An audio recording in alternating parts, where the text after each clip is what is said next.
అందరికీ నమస్కారం. Welcome to it's you TV. ప్రస్తుతం మనతో పాటు ఉన్నారు ప్రముఖ జ్యోతిష్య పండితులు గోనుకుంట్ల సురేష్ బాబు గారు.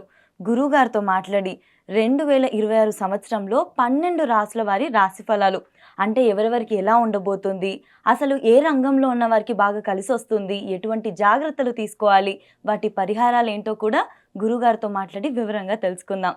నమస్కారం గురుగారు. నమస్కారం అండి దాక్షాయణి గారు. గురుగారు, ఈ సంవత్సరం వృషభ రాశి వారికి ఏ విధంగా ఉండబోతుంది? సో వృషభ రాశి వాళ్ళకి గమనించుకుంటే నేను లాస్ట్ హోల్ ఇయర్ అంతా ఒకటే మాట చెప్పుకుంటూ వస్తాను. సమయం లేదు మిత్రమా, ఏదైనా సాధించుకోవాలనుకుంటే ఈ టైంలోనే సాధించుకోవాలి ఈ రాశి వాళ్ళని చెప్తూ ఉంటాం. ఎందుకంటే అంతా బెస్ట్ టైంలో ఉన్నారు. బెస్ట్ టైంలో మీరు సరిగా చేయకపోతే ఇంకెప్పుడు చేస్తారు? ఇదే క్వశ్చన్ అడుగుతూ ఉంటాను. ఆస్ట్రాలజికల్గా 2025 సంవత్సరంలో బెస్ట్ రాశిలో ఒక రాశి వృషభ రాశి. నాకు తెలిసిన వాళ్ళు చాలామందికి పెళ్ళిళ్ళు అయినాయి, ఫారిన్ వెళ్ళారు, జాబులు వచ్చాయి, అద్భుతంగా ఉన్నారు. అయితే కొంతమందిని ఇదే రిపీటెడ్గా చెప్పటం చేస్తూ ఉంటే ఇండిపెండెంట్గా ఎదగలేదు, ప్రాబ్లం ఉందనుకుంటే జాతకం లేదో లోపం ఉంది, హై ప్రయారిటీతో జాతకం చూపించుకోమని చెప్తాను నేను. అలా చూపించుకున్న వాళ్ళు చాలామందికి కొన్ని దోషాలు ఉంటాయి, పితృదోషాలని ఆ దోషాలని. అంటే వీళ్ళకి ఏంటంటేనండి, ఈ సోల్ భూమి మీదకి వచ్చిన తర్వాత కొన్ని రెస్పాన్సిబిలిటీస్ ఉంటాయి. మనం పెళ్ళైన తర్వాత భార్య, పిల్లలు, స్కూలు, మన బ్యాంక్ బ్యాలెన్స్లు ఇదే కాదు, యాన్సిస్టర్స్కి, తర్వాత దేవతలకి కొన్ని రెస్పాన్సిబిలిటీస్ చేయాల్సి ఉంటుంది. ఈ టైంలో వాళ్ళు చేయకుండా నెగ్లెక్ట్ చేసి ఉంటే, ఆబ్లిగేషన్స్ ఉంటే, వృషభ రాశి వాళ్ళకి బాగుండి కానీ వీళ్ళు ఎదగలేదంటే ఆ ఆబ్లిగేషన్స్ తీసుకోవాలని దాని మీనింగ్ అనమాట. They are reminding you. అది ఇది బిగ్ సైన్స్. బట్ ఎనీవే, ఇప్పుడు వృషభ రాశి వాళ్ళకి అగైన్ 2026లో one of the golden period ఈ సంవత్సరం అనుకోవాలి. నో డౌట్ అన్నట్టు. మేము కావాలంటే పేపర్ మీద రాసి ఇచ్చేస్తాను. ఎవరైనా కామెంట్ పెట్టినా కానీ రిప్లై ఇస్తాను. అడగండి, మీ పక్కన ఉన్న 2-3 వృషభ రాశి వాళ్ళకి గమనించుకొని వాళ్ళ లైఫ్కి మీకు కంపేర్ చేసుకోండి. బాగున్నారనుకోండి మీరు బాగున్నట్లు. ఓకే, ఇన్కేస్ లేదు అంటే ఇమీడియట్గా జాతకం చూపించుకోవాలి, ఎందుకు లేదని తెలుసుకోవాలి. అందుకే మనం పుట్టిన వెంటనే ఫస్ట్ ఏం చేస్తారు, జాతక చక్రం రాసిస్తారు పెద్దవాళ్ళు. అవునా? వీలునామా రాసిరు, ఆస్తిపాసులు రాసిరు. నువ్వు పుట్టిన వెంటనే ఈ అమ్మాయి పెళ్ళి అవుతున్న రాసిరు కదండి. పుట్టిన వెంటనే ఫస్ట్ ఇచ్చేది జాతక చక్రం. ఎందుకు ఇస్తారంటే నథింగ్ బట్ వాళ్ళ హోల్ కర్మ లైఫ్ మొత్తం ఆ చక్రంలో ఉంటుంది. అది చూసుకోవాలి ఎప్పుడు, టైం టు టైం. ఇప్పుడు నాకు ఏది పాజిటివ్గా ఉంది, ఏది మైనస్గా ఉంది, ఏది చేసుకుంటే బాగుంటుంది, ఏది చేసుకో బాగుండదు తెలుసుకోవాల్సిన బాధ్యత, రెస్పాన్సిబిలిటీ ఎవరిదంటే వాళ్ళది, ఇండివిజువల్ పర్సన్ది. So awareness is the key to success. మీ జాతకాన్ని ఎంత బాగా తెలుసుకుంటారో మీ లైఫ్ అంత బాగుంటుంది. నేను పెద్ద పెద్ద పొలిటీషియన్ దగ్గర నుంచి, ఫిలిం స్టార్, హై ప్రొఫైల్ ఉన్న ఆయన దగ్గర నుంచి చిన్నగా ఉన్న వాళ్ళ దగ్గర కూడా చూస్తాను నేను. కొంతమందికి ఎంత డెప్త్ నాలెడ్జ్ ఉంటుందంటే ప్రొఫెషనల్ ఆస్ట్రాలజీ కంటే నాలెడ్జ్ ఉంటుంది వాళ్ళ దగ్గర. అంత టైం టు టైం చూపించుకుంటారు. సో కొంతమంది క్లయింట్స్ వస్తున్నారు, దగ్గర ఎంత నాలెడ్జ్ ఉంది, మరలా నా దగ్గరికి ఎందుకు వచ్చారు, కన్సల్టేషన్ ఫీజు లేదండి గురువుగారు, మీ అనాలిసిస్ మాకు కావాలి, మీరేం చెప్తారు కాబట్టి ఒక్కొక్కరి దగ్గర ఒక నాలెడ్జ్ ఉంటుంది కదని చెప్పేసి అలా వచ్చేవాళ్ళు ఉంటారు. బట్ ఇన్ సమ్మరీ వృషభ రాశి వాళ్ళకి ఒక 2026 ఈజ్ అ గోల్డెన్ పీరియడ్. అందులో ఫస్ట్ 6 months ఈజ్ అ పట్టుకుంది బంగారం వెళ్ళదు, ఏది పెట్టినా కావాల్సింది ఇంకంతే. అంటే ఇది ఏ నెల వరకు గురువుగారు? జూన్ వరకు. అక్కడ నుంచి కొంచెం ఇబ్బంది పడే అవకాశం ఉంది, బట్ ఓవరాల్గా మంచి చాలా బాగుంది. సో డీటెయిల్స్ చూసుకుందాం. అందులో కృతికా నక్షత్రం 2, 3, 4 పాదాలు, రోహిణి 1, 2, 3, 4 పాదాలు, మృగశిర 1, 2 పాదాలంతా ఈ వృషభ రాశిలో ఉంటారు. పేరు బలం ప్రకారం చూసుకుంటే ఈ, ఉ, ఏ, ఓ, వా, వి, ఉ, వే, ఓ అన్న లెటర్స్ అంతా కూడా ఇందులో ఉంటారు. ఇందులో మనం పేరు బలం ప్రకారం కనుక చూసుకుంటే చాలామంది పాపులర్ పేర్లు అందరూ తెలుగు వాళ్ళు ఉంటారండి. వెంకటేశ్వర్లు, వీరాంజనేయులు, వీరు, చాలామంది పేర్లు, ఊర్వశి, ఉమ, చాలా పేర్లు ఇందులో ఉంటాయండి పాపులర్గా కనుక చూసుకుంటే. ఇందులో ఈ వృషభ రాశి వాళ్ళకి ఈ సంవత్సరంలో 4 గ్రహాలలో మనం కన్సిడరేషన్ చేస్తే శని మారటం లేదు, గురువు జూన్లో మారుతున్నారు, రాహుకేతులు డిసెంబర్ ఎండ్లో ఎప్పుడో మారుతూ ఉన్నారు. అంటే టోటల్గా 3 గ్రహాలు మారటం లేదు, ఒక గ్రహం మారుతుందండి, అది కూడా గురువు మారుతున్నారు. ఈ గురువు జూన్కి ముందు, జూన్కి తర్వాత. వీళ్ళకి Indra cinema Chiranjeevi first half second half అన్నట్లు వీళ్ళకి ఫస్ట్ హాఫ్ రివర్స్లో ఉంటుందన్నమాట. బాగుంటుంది వీళ్ళకి ఓవరాల్గా చూసుకుంటే. ఫస్ట్ 6 months రియల్లీ చాలా బాగుంటుంది. ఆ తర్వాత కొంచెం ట్రబుల్స్ ఫేస్ చేసే అవకాశం ఎక్కువ ఉంటుంది, అది కూడా ప్రొఫెషన్లో. మనం మహర్షులు సంస్కృతంలో ఏం చెప్తారంటే సూక్ష్మ గోచారం, లఘు గోచారం అన్న కాన్సెప్ట్లో చాలా సింపుల్ వర్డ్స్లో చెప్పేస్తారు. వీళ్ళకి ధనలాభం, స్థితి నాశనం, తర్వాత ఐశ్వర్య వైరం అని చెప్తూ ఉంటారు. అంటే ఈ టైంలో వీళ్ళకి విపరీతమైన ధనలాభం ఉంటుంది. వీళ్ళు ఈ టైంలో ధనాన్ని సంపాదించుకోకపోతే ఇంక ఫ్యూచర్లో సంపాదించుకుంటలేదో డౌట్, అందుకని ఇప్పుడే సంపాదించుకోవాలి. నెక్స్ట్ ఫస్ట్ విత్త సమృద్ధి. ఫస్ట్ 6 months విత్తం అంటే ఏంటి, డబ్బులు సంపాదించుకోవడానికి చాలా అనుకూలమైన టైం ఇది. అంటే ఒక పక్క ధనలాభం ఉంటుంది, డబ్బు సంపాదించుకోవడానికి అనుకూలంగా ఉంటుంది. తర్వాత వీళ్ళకి ఐశ్వర్యం. రాహు వీళ్ళకి 10వ ఇంట్లో ఉండి కావాల్సినన్ని అనుకున్న విధంగా వీళ్ళకి అనుకూలంగా వచ్చే అవకాశం చాలా ఎక్కువగా ఉంటుంది. ఒక్క విషయంలో కేర్‌ఫుల్‌గా ఉండాలి. కుటుంబానికి సంబంధించి, బంధువులకు సంబంధించిన వ్యవహారాల్లో గొడవలు పడే అవకాశం ఎక్కువ ఉంటుంది వీళ్ళు. ఓకే.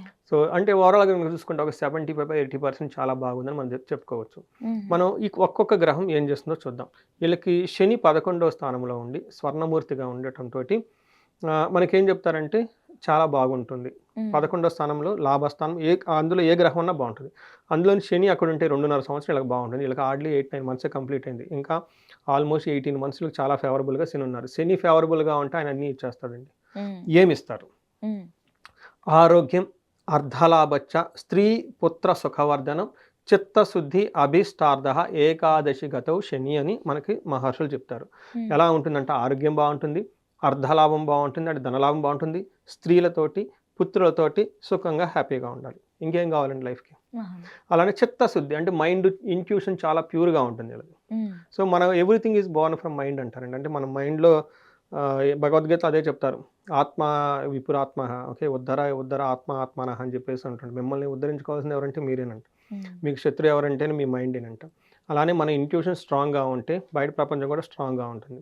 ఎప్పుడైతే వీళ్ళకి చిత్తశుద్ధి, ఇంట్యూషన్ చాలా స్ట్రాంగ్‌గా ఉంటుందో అనుకున్న పనులన్నీ అయిపోతాయి అంటండి. హ్మ్. చూడండి, అటు ఇంటర్నల్‌గా బాగుంది, ఇటు ఎక్స్టర్నల్‌గా బాగుంటుంది. కాకపోతే ఒకే ఒక విషయం కొంచెం జాగ్రత్తగా ఉండాలి. వీళ్ళకి ట్రాన్స్‌ఫర్స్ అయ్యే అవకాశం ఎక్కువగా ఉంటుంది జాబ్‌లో. ఇటు ఓకే. ఇటు మూవ్ అయ్యే అవకాశం ఎక్కువ ఉంటుంది. సో, మనం చూసుకున్నాం కదండీ! వీళ్ళకి శని చాలా చక్కటి యోగ్యతనిస్తూ ఉన్నాడు. అది బెస్ట్ టైం. హ్మ్. నెక్స్ట్ గురువు వీళ్ళకి రెండో ప్లేస్‌లో ఉన్నారు. గురువు రెండో ప్లేస్‌లో ఉంటే ఏమవుతుంది? గురువు రెండో ప్లేస్‌లో ఉంటే విత్త సమృద్ధిం అని చెప్తారు. అంటే ధనం అభివృద్ధి అవుతూ ఉంటుంది. గ్రో అవుతూ ఉంటుంది. ఫ్లో అవుతుంటుందని మనకు చెప్తూ ఉంటారు. హ్మ్. సో, ఇందులో మనకి సంస్కృతంలో ఏం చెప్తారు మహర్షులు? మనస్సౌఖ్యం, యశోవృద్ధి, సౌభాగ్యం, ధనాగమన, ధర్మ వ్యయం, మనస్సౌఖ్యం ద్వితీయ స్థానకే గురువు అని చెప్తారు. రెండో స్థానంలో గురువు ఉంటే ఏంటంట మనసంతా సౌఖ్యంగా ఉంటుంది. యశోవృద్ధి, పిల్లలు పుడతారు. కుటుంబం పెద్దదవుతుంది. సౌభాగ్యం, హ్మ్. ఓకే. మంగళకరంగా ఉంటుంది. హ్మ్. తర్వాత ధనాగమన, ధనం వచ్చేస్తూ ఉంటుంది. తర్వాత ధర్మ వ్యయం, ఏదైనా ఖర్చు పెట్టినా గానీ మంచి మంచి పనులు ఖర్చు పెడుతూ ఉంటారు. చూడండి, హ్మ్. డబ్బు 2 విధాలుగా ఖర్చు పెట్టుకోవచ్చు. హ్మ్. అవును. నాకు తెలిసిన బిజినెస్ మ్యాన్ చాలా ఉంది. హ్మ్. 4, 5 పెద్ద పెద్ద ఆర్డర్‌లు రాంగానే ఫ్లైట్ పట్టుకొని ఆ దుబాయ్, గిబాయ్ అదేమో కంట్రీస్ ఎళ్ళిపోతారు. కొంతమంది అలా డబ్బులు రాంగానే మళ్ళా శ్రీకాళహస్తి లేదంటే కొన్ని హోమాలు ఇవి చేపించుకుంటూ ఉంటారు. ధనం మనకు ఖర్చు పెట్టేదాన్ని బట్టి ఉంటుందన్నమాట. ఉంటది. అలానే వీళ్ళకి ధర్మ వ్యయం ఎలా ఖర్చు పెడతారంటే ధర్మబద్ధంగా ఖర్చు పెడుతూ ఉంటారు. మనసంతా సౌఖ్యంగా ఉంటుంది. సో, ఎప్పుడైతే మనం మంచి పనులు చేస్తామో మనసు సౌఖ్యం నేచురల్‌గానే ఉంటుంది. హ్మ్. ఎప్పుడైతే మనం ఫ్లైట్‌లు పట్టుకొని ఎటెటో పోయామనుకోండి, ఆ థాయిలాండ్‌లో ఇటు అలా అలా గిల్టీగానే ఉంటది. అందుకని ఈ హ్మ్. టైంలో వీళ్ళు మైండ్ అంతా చాలా ధర్మబద్ధంగా ఉండి చేసిన పనులను చక్కగా చేసుకుంటూ ఉన్నతంగా వెళ్ళిపోతారు అని మనకు చెప్తూ ఉంటారు.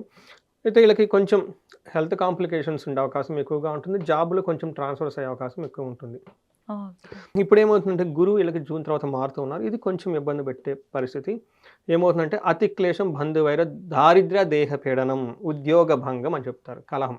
అంటే మూడో స్థానంలో గురువు ఉండటం అంత మంచిది కాదు. హ్మ్. వీళ్ళకున్న ఓన్ టాలెంట్, క్రియేటివిటీ అంత ఎక్కువగా షైన్ అవ్వదు.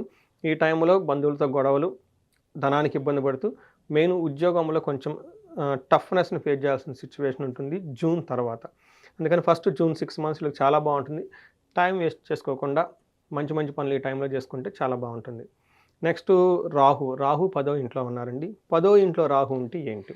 అగైన్ 10వ స్థానంలో రాహు ఉండటం వల్ల ఫిల్మ్ స్టార్‌లు కానివ్వండి, హ్మ్. రాజకీయ నాయకులు కానివ్వండి, తర్వాత మీడియా, సోషల్ మీడియా, యూట్యూబర్స్, తర్వాత వీళ్ళందరికీ చాలా బాగుంటుంది. ఈ రాశిలో గనక ఎవరైనా గనక ఉంటే వాటిలో విపరీతంగా రాణిస్తారు డిసెంబర్ వరకు. తర్వాత ధనం గూడా సంపాదించుకుంటారు. పేరు ప్రఖ్యాతులు గూడా సంపాదించుకుంటారు. ఓకే. మనకి సంస్కృతిలో ఏం చెప్తారంటే, మనస్సౌఖ్యం, సదా ఆనందం, అభీష్ట సుఖభోజనం, కర్మసిద్ధి, బలం, పుష్టిం, దశమస్థ యథా ఫణిః అని చెప్తారు. 10వ స్థానంలో గనక ఫణి అంటే ఎవరంటే రాహు ఉంటే ఏమవుతుందంట, మనస్సు సౌఖ్యంగా ఉంటుంది, సదా ఆనందం ఉంటుంది, అభీష్టార్థ సిద్ధి, అనుకున్న పనులన్నీ అనుకున్న విధంగా జరుగుతూ ఉంటుంటుంది, కర్మసిద్ధి, ఏదైనా పని చేస్తే ఆ కర్మలో మంచి సక్సెస్ వచ్చేస్తుంది, బుద్ధి, బలం, పుష్టిం, బలం చాలా బాగుంటుంది, పుష్టిగా ఉంటారని చెప్తారు. అంటే వీళ్ళకి రాహు కూడా చక్కటి అనుకూలంగా ఉన్నారు. రాహు అనుకూలంగా ఉన్నారు, గురువు అనుకూలంగా ఉన్నారు, శని అనుకూలంగా ఉన్నారు. ప్రతి గ్రహం వీళ్ళకి అనుకూలంగానే ఉంది. ఒక కేతు మాత్రం 4థ్ హౌస్‌లో ఉండి బంధువులతో గొడవలు అయ్యే అవకాశం ఎక్కువగా ఉంటుంది. ఆహ్, ఎడమొహం పెడమొహం అంటారు కదా, చూసారా?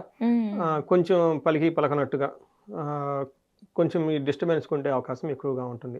ఓవరాల్గా కనుక చూసుకుంటే ఈ 4 గ్రహాలలో అన్ని గ్రహాలు, ఒక కేతు మాత్రం బంధువులతో గొడవలు పెడుతున్నాడు తప్పక మిగతా అన్ని గ్రహాలకి వీళ్ళకి చాలా అనుకూలంగా ఉంది. ఒక బెస్ట్ టైంలో ఉన్నారని మనం గమనించుకోవాలి.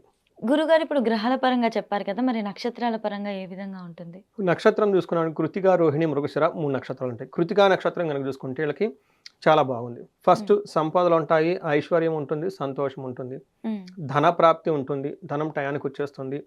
తర్వాత ఫస్ట్ ఆగస్టు వరకు హెల్త్ చాలా స్ట్రాంగ్గా ఉంటారు. ఆ తర్వాత కొంచెం హెల్త్ ప్రాబ్లమ్స్ అయ్యే అవకాశం ఎక్కువ ఉంటుంది. సర్వజన పూజ్యము అంటే ప్రతి ఒక్కళ్ళతోటి వీళ్ళు పూజింపబడుతూ ఉంటారు, చక్కగా ఉంటారు, వీళ్ళు చుట్టూ ఉన్న వాళ్ళంతా రెస్పెక్ట్ ఇస్తూ ఉంటారు, గౌరవిస్తూ ఉంటారు. ఒక మంచి టైం కృతికా నక్షత్రం వాళ్ళకని మనం తెలుసుకోవచ్చు. నెక్స్ట్ రోహిణి నక్షత్రం వాళ్ళకి వీళ్ళకి ఇంకా చాలా బాగుందండి. ఫస్ట్ వీళ్ళకి రాజ్యము అంటే ఏంటి, ప్రమోషన్ వస్తుంది. సంపదలు అంటే ఏంటి, అష్టైశ్వర్యాలు వస్తుంటుంది, ఐశ్వర్యంతో కూడుకొని ఉంటారు, శోభాయమానంగా ఉంటారు. నెక్స్ట్ పరవాసము, ధనప్రాప్తి, పరవాసము చూపిస్తుంది.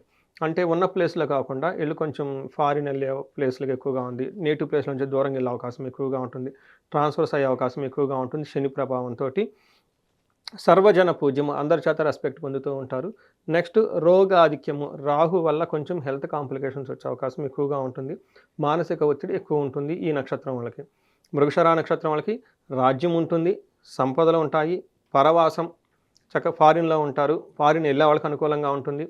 లేదంటే ఉన్న ప్లేస్ నుంచి బెటర్మెంట్ గురించి ఇంకో ప్లేస్కి వెళ్ళాలి అనుకునే వాళ్ళకి చాలా బాగుంటుంది. హెల్త్ కాంప్లికేషన్స్ అయితే ఎక్కువగా ఉండే అవకాశం, అది కూడా ఆగస్టు తర్వాత అని చెప్పుకోవాలి. నెక్స్ట్ సర్వజన పూజ్యము, అందరి చేత రెస్పెక్ట్గా ఉండేసి, గౌరవప్రదంగా ఉండేసి, ఒక డిగ్నిఫైడ్గా ఉండే అవకాశం ఎక్కువగా ఉంటుంది. మనం ఓవరాల్గా కనుక నక్షత్రం ప్రకారం చూసుకుంటే ప్రతి ఒక్కళ్ళకి ప్రమోషన్స్ రావటము, ధనప్రాప్తి రావటము, తర్వాత అందరి నుంచి రెస్పెక్ట్ పొందుతూ ఉంటారు చక్కగా. అయితే ఆగస్టు తర్వాత వీళ్ళకి హెల్త్ కాంప్లికేషన్స్ ఉండే అవకాశం ఎక్కువగా ఉంటుంది. దీన్ని గమనించుకొని తద్వారా రెమెడీస్ అవి చేసుకుంటే బాగుంటుంది. గురుగారు ఇప్పుడు మీరు ఆరోగ్య పరంగా చూసుకున్నా అండ్ బంధువులతో కూడా కాస్త జూన్ తర్వాత కూడా కొన్ని సమస్యలు ఎదురయ్యే అవకాశం ఉందంటున్నారు కదా, మరి వీటికి పరిహారాలు ఏమంటారు? ఈ రాశి వాళ్ళకి పరిహారాలండి, గణపతిని, లక్ష్మీ గణపతికి సంబంధించిన ఒక హోమం ఒకటి చేయించుకుంటూ ఉంటే కేతు పెట్టే ప్రాబ్లమ్స్ నుంచి అటు సమస్య నుంచి బయటపడుతూ ఉంటారు. తద్వారా అగైన్ వీళ్ళకి విశేషమైన ధనలాభము, జనలాభం, జనాకర్షణ కలిగే అవకాశం ఎక్కువగా ఉంటుంది. ఎందుకంటే అది తక్కువగా ఉంది ఈ రాశి వాళ్ళకి. నెక్స్ట్ ఈ రాశి వాళ్ళకి అంతా బాగుంది, యాక్చువల్గా అయితే ఏం పూజలు అవసరం లేదు. కానీ ఎవరికైతే మనం ఇప్పుడు చెప్పుకునే విధంగా శుభ్రంగా లేదు అనుకుంటున్నాం వాళ్ళు ఖచ్చితంగా కలవాలి. ఎందుకంటే ఇది గోచారం ఫలితాలు మనం చెప్పుకుంటాం. గోచార ఫలితాలు మనకు 30% మాత్రమే అప్లై అవుతాయి. మనకి ఇండివిజువల్గా దశాభుక్తి అని ఉంటుంది, అది చూసుకోవాలి. అది కనుక బాగుందనుకోండి సూపర్. ఇన్ కేస్ అది సరిగా లేదనుకోండి, అవి సంబంధించిన పరిహారాలు చేసుకుంటే ఇవి ఎనీవే సహజంగా బాగున్నాయి కాబట్టి ముందుకెళ్ళే అవకాశం ఎక్కువ ఉంటుంది. వీళ్ళకి ధనం రావడానికి చాలా అనుకూలంగా ఉంది కాబట్టి ఎక్కడికన్నా ఎవరికన్నా బ్లాక్ అయ్యి ధనం కనుక రాకపోతూ ఉంటే స్వర్ణలక్ష్మి విశేష హోమం చేయించుకుంటే చాలా బాగుంటుంది. కుబేరు పాశుపత అభిషేకం చేసుకుంటే ధనానికి వచ్చేసి వీళ్ళకి దగ్గర నిలబడి ఉంటుంది. 2 రకాలు ఉంటాయి. ఒకటి నష్టద్రవ్య ప్రాప్తి అంటారు. అంటే ఏంటి, మనం ధనం కనుక పోగొట్టుకొని ఉంటే అది ధనం తిరిగి రావడానికి అది చేసుకోవాలి. కొంతమందికి అసలు ధనమే రాదు, సోర్స్ ఉండదు అనమాట. ఆ సోర్స్ రావడానికి వచ్చేటప్పటికి మహాలక్ష్మి విశేష హోమం చేయించుకుంటే చాలా బాగుంటుంది. తర్వాత వీటితో పాటు వీళ్ళకి ఎవరికైనా హెల్త్ కనుక సరిగా లేకపోతే అమృత మృత్యుంజయ పాశుపత అభిషేకం కానివ్వండి, హోమం ఉంటుంది, అవి చేయించుకోవాలి. చాలామంది క్లయింట్స్ మేము ఇంతకుముందు చేస్తున్నాము. హెల్త్ చాలామందికి సీరియస్ ఐసీయూ దాకా వెళ్ళిపోయిన వాళ్ళకు కూడాను మేము ఈ పూజలు ఇవన్నీ చేయడం జరిగింది. ఇంకా ఎవరికైనా భార్యాభర్తల మధ్య లేదంటే సరిగ్గా వివాహం కావటం లేదనుకున్న వాళ్ళకి ఒకసారి జాతకం చూపించుకొని విశ్వావసు గంధర్వరాజ హోమం అని ఉంటుంది, ఇవి చేసుకుంటూ ఉంటే త్వరగా పెళ్ళయ్యే అవకాశం ఎక్కువగా ఉంటుంది. బట్ ఎలాంటి సమస్య ఉన్నా వాళ్ళు they are feeling any block, any hurdle, మనం వీళ్ళకి ఎందుకంటే బెస్ట్ టైం, నేను అదే చెప్తుంటాను, సమయం లేదు మిత్రమా, ఇప్పుడే చేసుకోవాలి చేసుకుంటే. ఇప్పుడు ఈ రాశి వాళ్ళకి ఇచ్చే మెసేజ్ అదే, బెస్ట్ టైంలో ఉన్నారు, న్యాచురల్గా ఎదగాల్సిన టైంలో ఉన్నారు. ఇన్ కేస్ ఎక్కడైనా కనుక ప్రాబ్లమ్స్ ఫేస్ చేస్తూ ఉంటే జాతకం చూపించుకొని ఇంకే హంబుల్గా వాళ్ళకి పరిహారాలు చెప్తే అవి చేసుకుంటూ ఉంటే 3 to 6 monthsలో ఆ ప్రాబ్లమ్స్ నుంచి. సో ఈ రాశి వాళ్ళకి అష్టైశ్వర్యాలు కలగాలి, భోగభాగ్యాలు కలగాలి, చక్కగా ఉంది కాబట్టి అందరూ బాగా ఉండాలని చెప్పేసి కోరుకుందామండి. ఖచ్చితంగా గురుగారు, ధన్యవాదాలు. నమస్తే అండి.